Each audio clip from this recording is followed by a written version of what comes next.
Welcome to the Genius Factory. Enjoy the video. In this video, I will explain how to connect MetaMask to Ledger. First, ensure your Ledger device's firmware is fully updated for optimal security and functionality. Next, use the Ledger Live application to install the Ethereum app onto your Ledger device. This is a crucial step for interacting with Ethereum-based networks. Finally, open your MetaMask browser extension, click on your account icon, and then select the Connect Hardware Wallet option to begin the linking process. Now, within MetaMask, you'll see a list of hardware wallet options. Select Ledger to proceed. It's important to physically connect your Ledger device to your computer using its USB cable.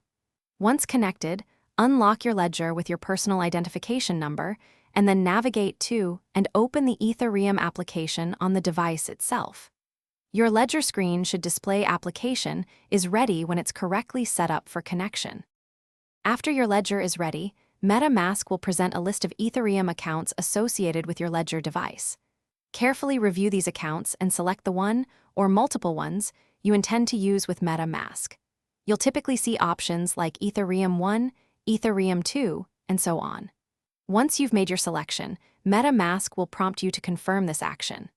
Always verify and approve the connection directly on your physical Ledger device for security. Congratulations!